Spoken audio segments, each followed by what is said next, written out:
Anda masih bersama kami pemirsa di program Razia. Polisi melakukan rekonstruksi pembunuhan yang dilakukan seorang anak kepada ayah tirinya yang ditemukan tewas di Kelurahan Bukit Harapan, Kecamatan Soreang, Parepare, Sulawesi Selatan. Dalam rekonstruksi terungkap motif tersangka menghabisi ayah tirinya. Kepolisian Resort Parepare menggelar rekonstruksi kasus pembunuhan yang dilakukan seorang anak kepada ayah tirinya yang terjadi pada tanggal 12 Februari tahun 2022 lalu. Tersangka Sahrul dihadirkan langsung dalam rekonstruksi yang digelar di tempat kejadian perkara di rumahnya, Jalan Sosial Kelurahan Bukit Harapan, Kecamatan Soreang.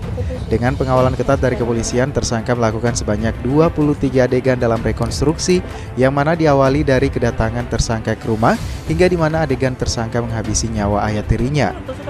Pada adegan ke-11 terlihat cara tersangka menghabisi ayah tirinya dengan cara menikam dengan sebilah badik sebanyak 3 kali di bagian perut hingga korban meninggal dunia. Motif tersangka menghabisi ayah tirinya karena sakit hati dan dendam karena ibu kandung dan adik-adiknya kerap mendapatkan kekerasan dari sang ayah tiri. Dalam mereka adegan tadi Pak, ada berapa tusukan Pak? Ada 3 tusukan. Jadi tusukan pertama itu dia lakukan penusukan. Setelah itu korban langsung terjaga dalam ini, dia sadar karena dia dalam keadaan tidur. Setelah itu langsung disikat lagi kedua dan ketiga. Jadi dalam hal ini ada 3 kali tusukan dalam waktu yang bersamaan. Adegan tadi Pak, apa penyebab kejadiannya Pak? Kalau kita lihat kan ini kan anak tiri ya. Ya kalau kita berdasarkan analisis interogasi, kita lihat kayak ada rasa dendam mungkin. Sementara dari pengakuan tetangga, tersangka merupakan anak yang baik dan pendiam, sehingga warga sekitar yang hadir dalam rekonstruksi ini sempat mengeluarkan air mata saat kedatangan tersangka di rumahnya menjalani rekonstruksi pembunuhan tersebut. Nah, bermasalah dengan tetangga lain Bu? Enggak pernah siap. Kalau disuruh-suruh langsung pergi. Kalau almarhum kita lihat bagaimana Bu sadar? Enggak almarhum. Enggak. Kalau yang pelaku ini sering ada masalah dengan tetangga itu bagaimana? Enggak pernah baik orangnya. baik orang itu anak baik. Kalau dimemeng ketawa saja, pendiam orangnya. Iya benar. Akibat perbuatannya, tersangka dikenakan pasal 338 KUHP tentang pidana pembunuhan yang disengaja dengan hukuman 20 tahun penjara. Dari Parepare, Erwin Eka Pratama, iNews melaporkan.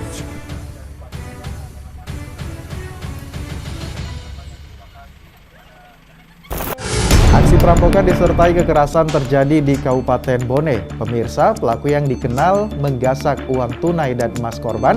Sadisnya lagi, pelaku juga melakukan penganiayaan pada korban yang mengakibatkan korban meninggal dunia dengan sejumlah luka.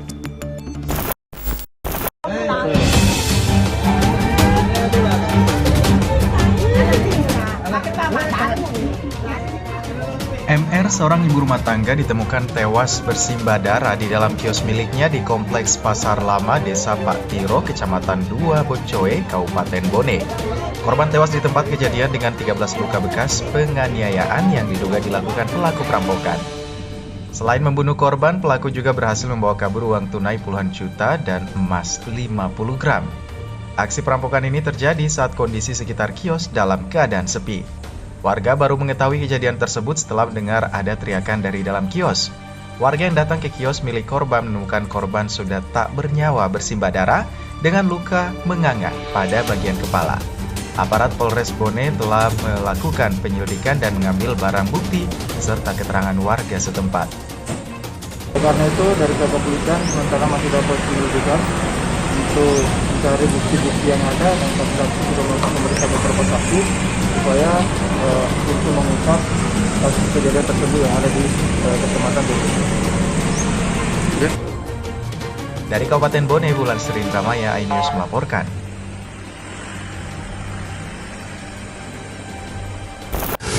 Sosok mayat perempuan ditemukan tewas membusuk di perairan Kampung Segeri, Kelurahan Bawasalo, Kecamatan Segeri, Kabupaten Pangkep, Sulawesi Selatan. Kejadian ini sempat gegerkan warga sekitar.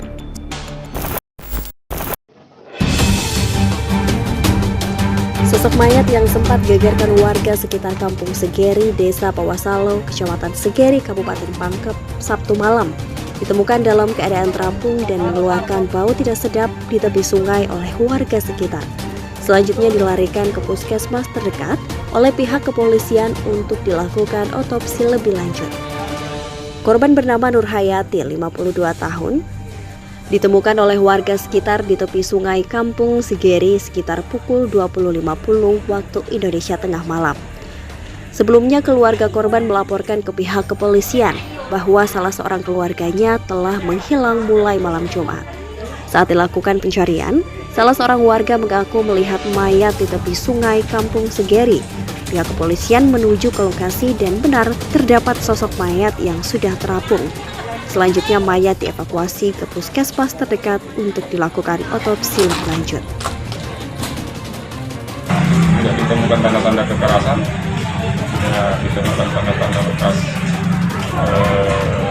tabrakan. Jadi besar kemungkinan ini murni karena tenggelam. Tapi lebih lanjut mungkin lebih bagus dikonfirmasi ke puskesmas.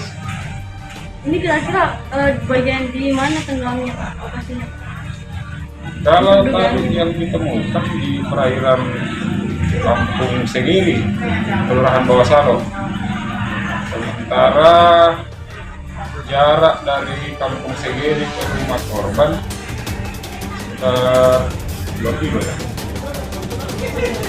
Saat otopsi tidak ditemukan tanda-tanda kekerasan atau penganiayaan pada tubuh korban.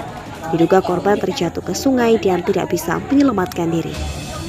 Setelah dilakukan otopsi, korban kemudian dilarikan ke rumah kerabat terdekat untuk dimakamkan. Dari Kabupaten Pangkep, Sulawesi Selatan, Udin Syahrudin, iNews melaporkan.